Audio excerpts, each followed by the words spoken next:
So I asked my, now I forgot what I was going to say.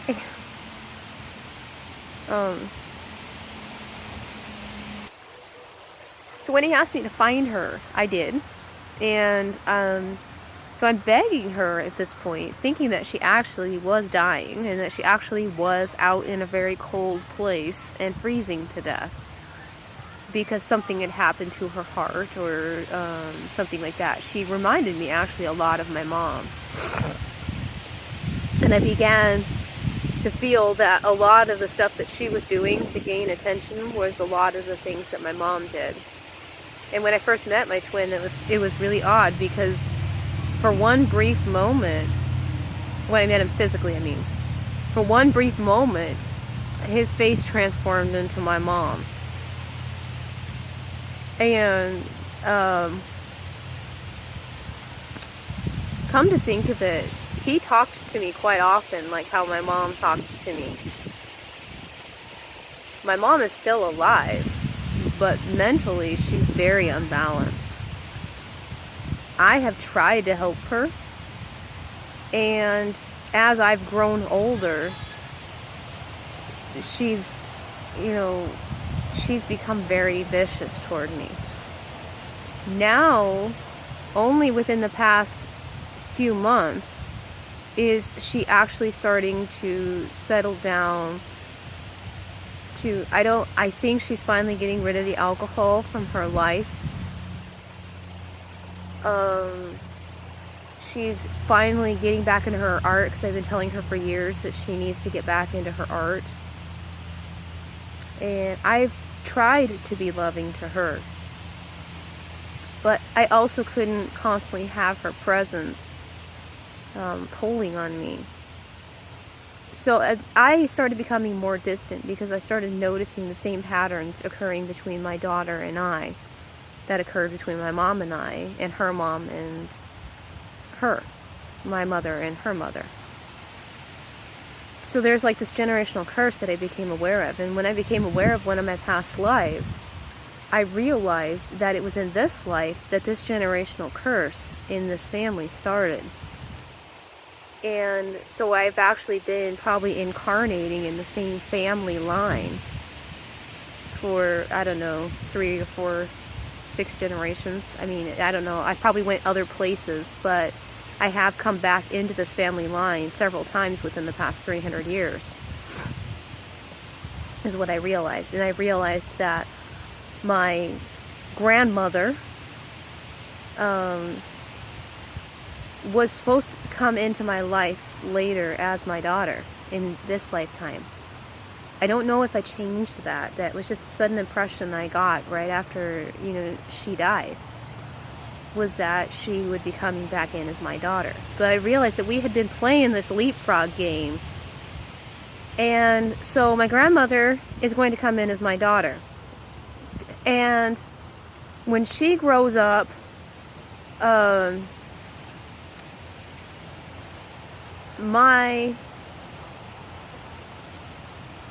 might become her daughter. Or my mother might become her daughter again. But then at some point, my mother would be her mother. And it's just this leapfrog game where we keep changing the roles between grandmother, child, and mother. The 3 stages of the crone, the maiden, and the mother, I guess. And so we keep leapfrogging this, and there's this generational curse happening. And so the past 4 or 5 years, I've been aware of this, and I've been trying to fix it. And this is one of my really first attempts to apply the psychology I had been learning. And I really, within the past couple of years, basically cut off contact with my mom after I started discovering my shamanic path and having to dig deep into that. Because my daughter is now starting to exhibit some very disturbing dreams and some very disturbing patterns of pulling away from me. And I'm not sure what happened. And honestly, even today, it's weird now that I'm thinking about it, because every single time I have had an altercation with my twin flame, I end up having an altercation the same day with my daughter. And honestly, those two remind me of each other so much. It's kind of freaky. And just the way there's like words that they will each say that just suddenly come out of the blue. You know, there has been so many times where I seriously have thought my daughter was possessed. Because words would just come out of her mouth that weren't even in her voice sometimes. Sounds, animal sounds in many ways that just didn't even sound like a human could make. But it wasn't all the time, it was like only sometimes there would be this big altercation between us. I've blamed myself a lot over the years for maybe I have done something to her. I blamed myself for the destruction of my twin and I. You know, and even now, I'm sitting here and I'm like, damn it, I see all the stuff he has done to me. I feel angry about all of this. I'm trying my best to stop these patterns from repeating themselves, but yet I know there's another presence here that seems to be pulling me back constantly, and I can't seem, I'm at my wit's end. Well, I think I finally started figuring it out yesterday. This entity has been following me and is somehow attached to me and my role as mother. And so it became particularly strong with my twin, probably after I thought I got pregnant. I mean, well, I didn't know I got pregnant at the time, but I mean, honestly, the entity was always there. There was always something that kept pulling me back to my twin, and I couldn't figure out why, but it felt like something very negative. And so I just kept going forward, thinking that this was just my own shadow, my own fears that I had to walk into. And I have finally reached a point where I have faced and walked into so many shadows and fears that I really feel there's nothing left to me. And now I'm finally to the point of realizing that there's these other things attached to me. And that's what this is an attachment. Wow. So now I guess I'm looking at performing my very own entity removal of myself. Because nobody will understand this. I really wish I had a teacher. I really wish at this moment I had somebody I could talk to.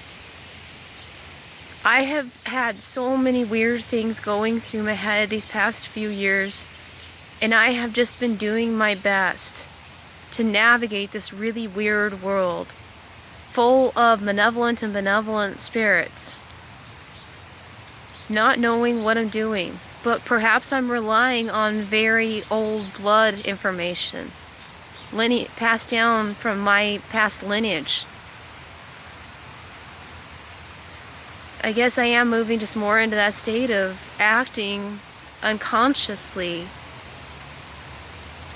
but still achieving very much this reality, results in this reality. Conscious results. And so I'm slowly bringing the unconscious to conscious. But here I am now, suddenly realizing after all these years of doing this detective work, and this entity pops up and then is accusing me of having asked it, I really don't know what it is, to help me to destroy my twin. And the only conversation I can remember that sort of resembles this was when I helped locate my twin's fiancé. And I was upset and I didn't know what to do. I didn't think I really had any power to do anything. And so I'm begging her, look, he loves you. And unfortunately, he's doing a lot of the same things to you that he did to me, and I could see this going on. He is still important in my life and we still have work to do.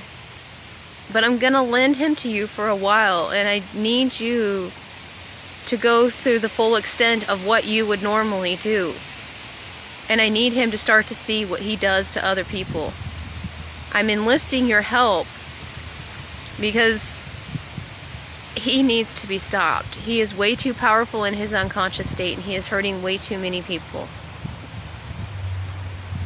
And I said, if there's karma that's going to come off of this, then I will deal with that. But I honestly feel like I have been asked in increasing things by Jesus that I need to start to be more of the mother energy.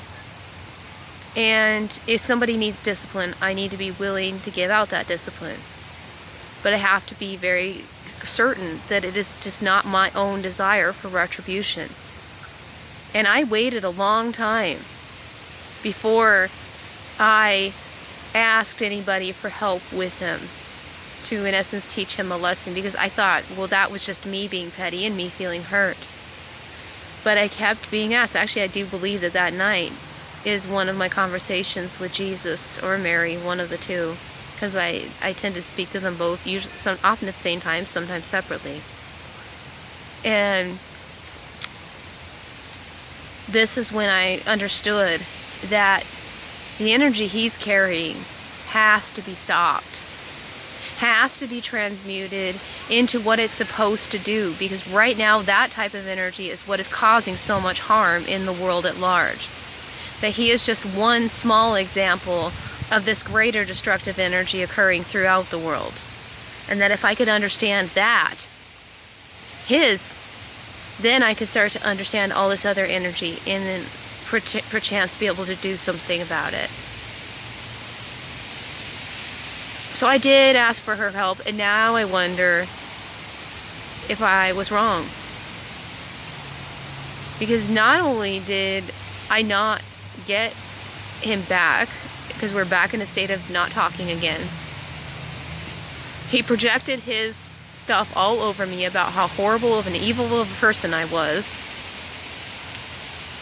saying that I split them up, him and his fiancée, when I didn't. I got tired of him constantly pestering me in my dreams and whatever, even in my daily thoughts. I got tired of the cognitive dissonance that constantly felt coming off of him. I really just want him to face his own shadows. And honestly, at this point, all I was asking for was that we can keep the lines of communication open, because I need to start to understand some of this stuff from beyond my own perspective. Because we danced. And I have only been giving you things from my perspective. And this is always going to be incomplete until I can gain that masculine perspective, his perspective. I'm going to gather my thoughts.